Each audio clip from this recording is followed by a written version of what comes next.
Welcome to my shop. I'm finally getting around to a woodworking project this year. Had a bunch of other things come up and had to deal with.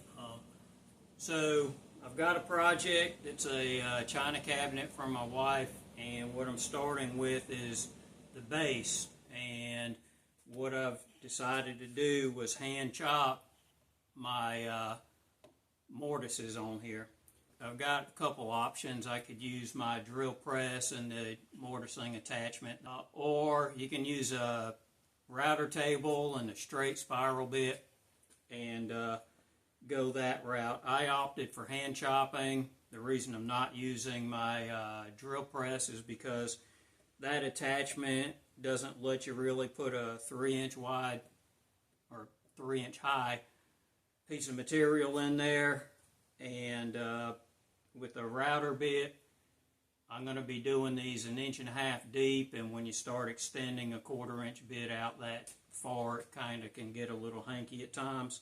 So I don't do much hand chopping, but I'm doing it with this, and I decided to go ahead and maybe do a little video showing how I do this. If you are new to it, hadn't done it yet, curious about it, I know there's a lot of professionals out there that put videos out for this, and what I've noticed from a professional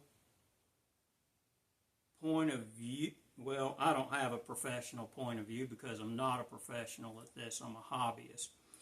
But what I think some of the professionals that have cut thousands of hand chopped mortises or been doing this for 40 years is they have a tendency to forget about some of the little things that we as hobbyists that don't do it often have to worry about.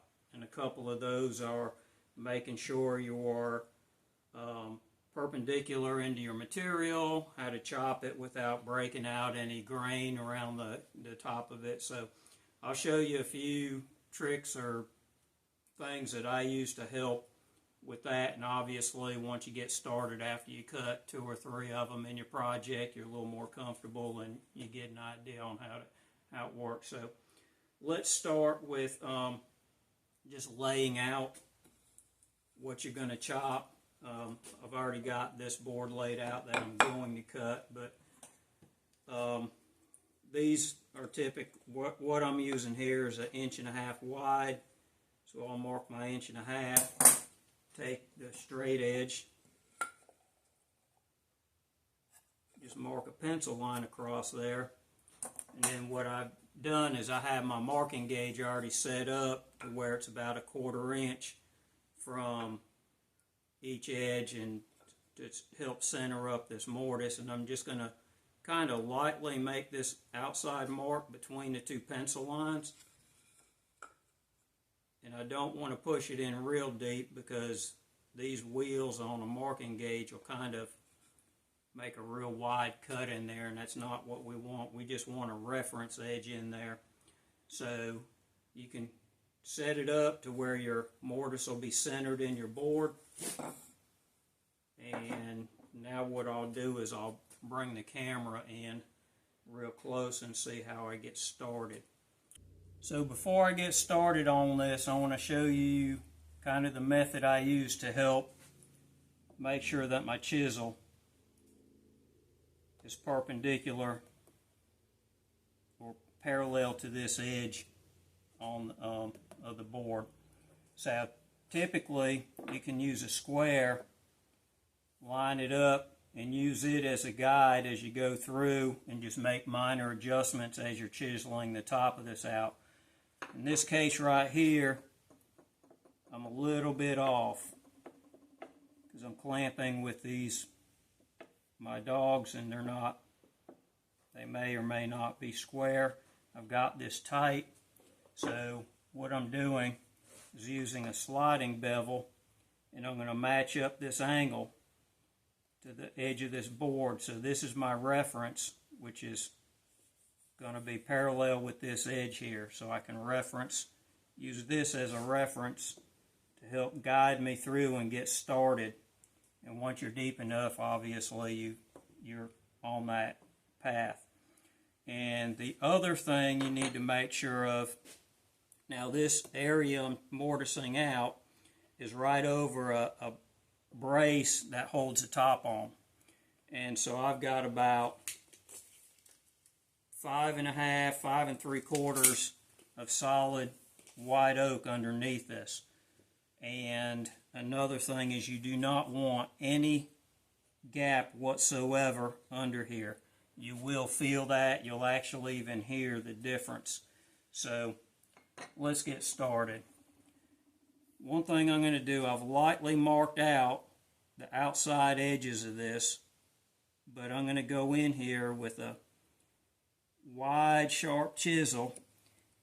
I'm going to try to make that a little bit deeper.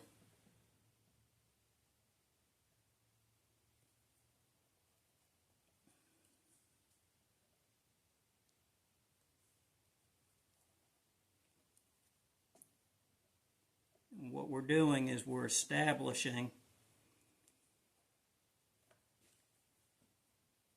what we're going to chop out.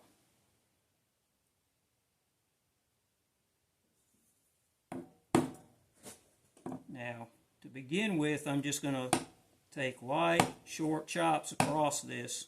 And what we're trying to do is prevent any tear out on the edges of this. Now, this will get covered up by the the tendon I put in here. But in some cases, you probably might want some of this exposed. And it's just a good practice to go ahead and do this and learn how to do it by being careful.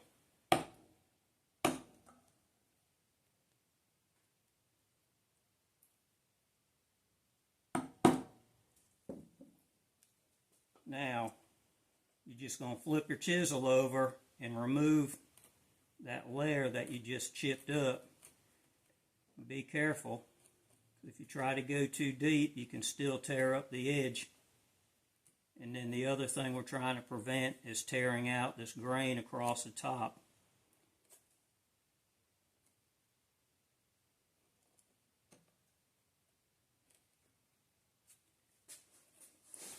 I'm actually going to make 2 passes like this before I start beating the crap out of this thing. So then you want to go back in here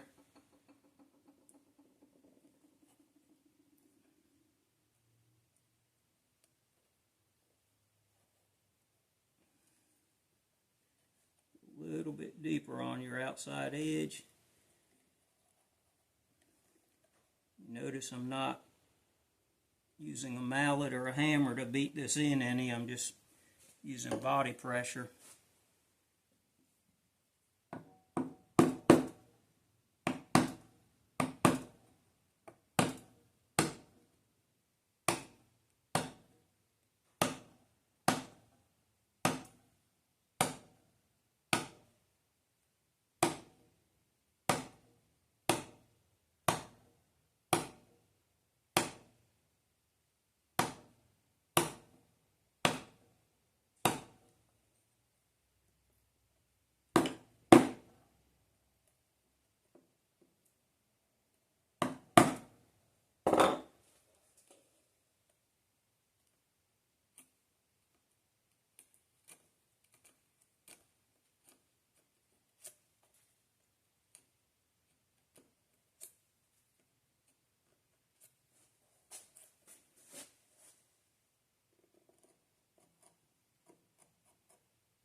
Okay, now that we have the small chips, we made a couple passes, we started.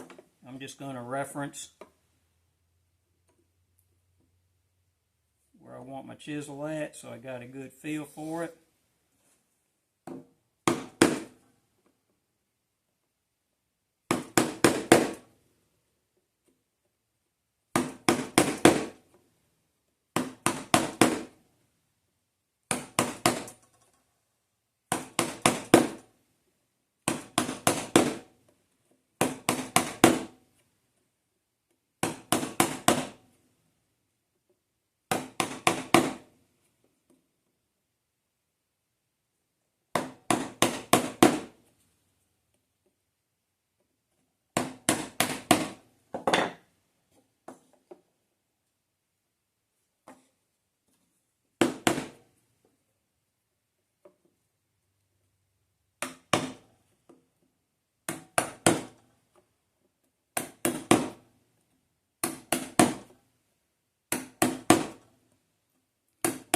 I'm going back the opposite way. I turn the chisel around.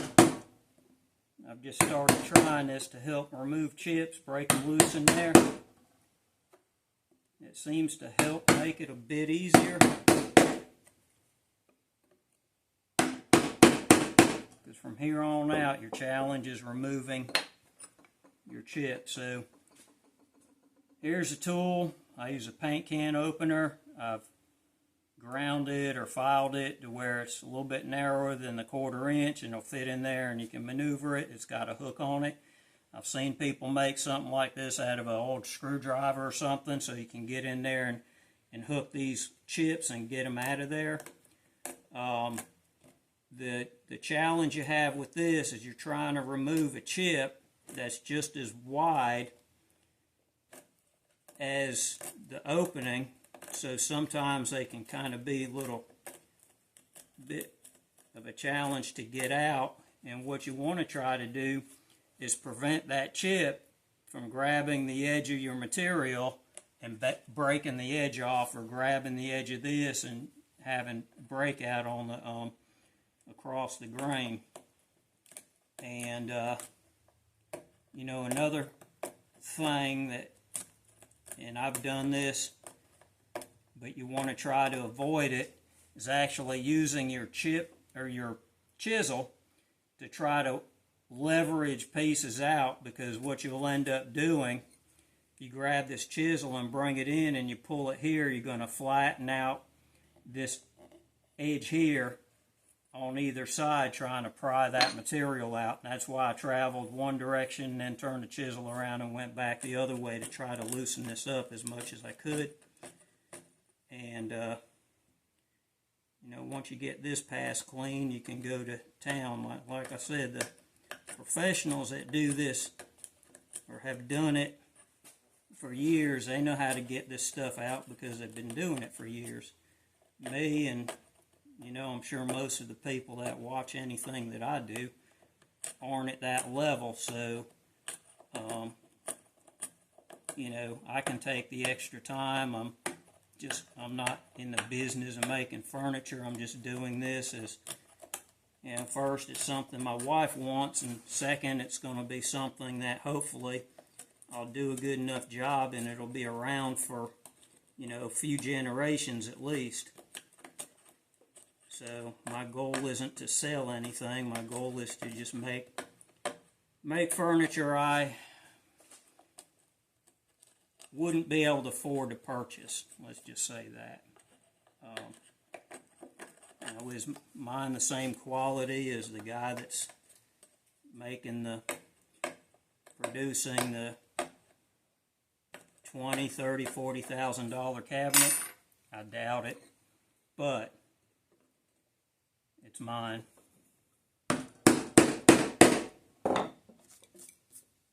And I check this thing frequently to see where I'm referencing at.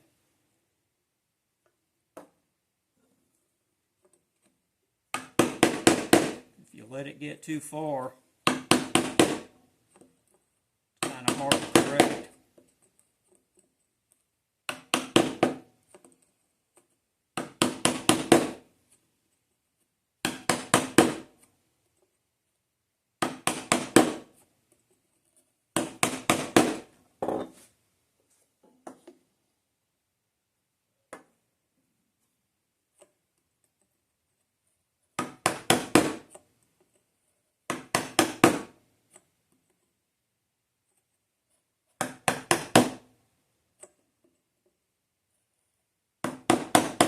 So some more things you want to try to avoid is, if you're getting your chisel in here, is you want to try to avoid loosening it left to right. You want to just follow your mortise so that you're not breaking out any of the top of this, and you're keeping your thickness of your mortise consistent through your cut. It's a habit you need to get used to, is if you got to loosen it, wiggle it, you're going along that side wall so you're not actually twisting your chisel like this, because that'll make for an ugly mortise and a lot looser than what you what you intend to do.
Finally done. I know that takes a little bit of time.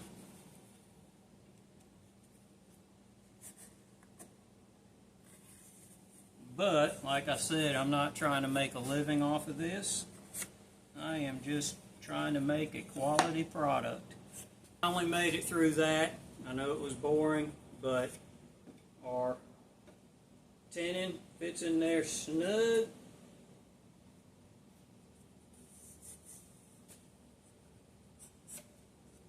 And it's